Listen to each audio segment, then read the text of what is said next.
வணக்கம் நண்பர்களே, welcome to the electrical doctor Tamil. நான் உங்களை எலக்ட்ரிஷியன் ராஜ்குமார். இன்றைக்கி இந்த 3+3 பிவிசி பாக்ஸை வச்சு நம்ம கண்டினியூட்டி சுவிட்ச் பாக்ஸ் ரெடி பண்ண போகிறோம். அதுக்கு சுவிட்ச் பாக்ஸை ஓப்பன் பண்ணிக்கிறேன். இப்போ வந்துட்டு இந்த ஒரே ஒரு ஃப்ளக் மட்டும் இதில் தேவைப்படாது. அந்த ஃப்ளக்கை மட்டும் தனியாக கழட்டி எடுத்துக்கலாம். இப்போ இதுக்காக நான் வந்து ஒரு 6 ஆம்ஸ் எம்சிபி ட்ரிப்பர் வந்து யூஸ் பண்ண போகிறேன். நீங்கள் வந்து 6க்கு மேலே வேணாலும் யூஸ் பண்ணிக்கலாம். ஒரு 10, 20 அந்த மாதிரி கூட யூஸ் பண்ணிக்கலாம். ஸோ அதுக்களவாக வந்து மார்க் பண்ணிவிட்டு அந்த சைடில் வந்து கட் பண்ணி எடுத்துக்கலாம். இந்த மாதிரி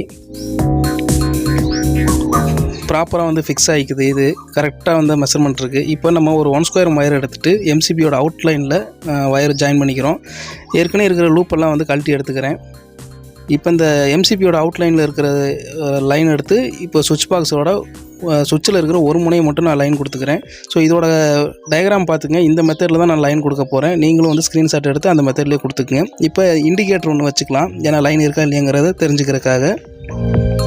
இண்டிகேட்டரோட ஒயர் கனெக்ஷன் பார்த்தீங்க அப்படின்னா எம்சிபியில் வர்ற இன்புட் பேஸும் இன்னொரு ஒயர் வந்து நியூட்ரலையும் நம்ம கொடுத்துக்கிறோம். அதாவது எம்சிபிலேருந்து அவுட்புட் ஆகிற மெயின் லைனையும் நியூட்ரலையும் வந்து டைரெக்டாக கொடுத்துக்கிறோம். இப்போ இந்த மாதிரி ஒரு ஹோல்டர் நம்ம எடுத்துக்கிறோம். ஃபஸ்ட்டு ப்ளக்கில் வந்து நம்ம கொடுத்துட்றோம். அதுக்கப்புறம் ரெண்டாவதாக பார்த்திங்கன்னா அந்த ஹோல்டரில் வந்து இந்த மாதிரி குண்டு பல்பு தான் நம்ம யூஸ் பண்ணணும்.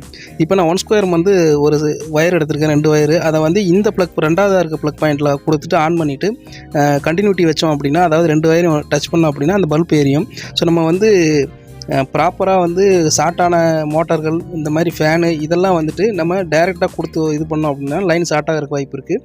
இந்த மாதிரி கண்டினியூட்டிலே நம்ம வந்து செக் பண்ணி பார்த்துக்கலாம். காயில் எதுவும் ஃபால்ட் இருக்கா என்ன அப்படிங்கிறத நம்ம டீட்டெயிலாக பார்த்துக்கலாம். அதே போல் கிரைண்டரு, இந்த மாதிரி மோட்டர் ஐட்டம் எது வேணாலும் செக் பண்ணிக்கலாம். மோட்டரில் ஏதாவது கம்ப்ளைண்ட் இருந்துச்சு அப்படின்னா இந்த பல்ப் எரியாது அல்லது பிரைட்டாக எரியும். காயில் ஷார்ட்டாக இருந்தாலும் ஏதாவது ஷார்ட் சர்க்யூட் இருந்தது அப்படின்னா அந்த ட்ரிப்பர் தானாக ஆஃப் ஆயிரும். இந்த தகவல் உங்களுக்கு பயனுள்ளதாக இருக்கு நம்புறேன். பயனுள்ள இந்த வீடியோ லைக் பண்ணிட்டு மறக்காம சேனலை சப்ஸ்கிரைப் பண்ணுங்க. ஃபேஸ்புக், இன்ஸ்டாகிராமில் பார்த்தீங்கன்னா பேஜை ஃபாலோ பண்ணி. நன்றி, வணக்கம்.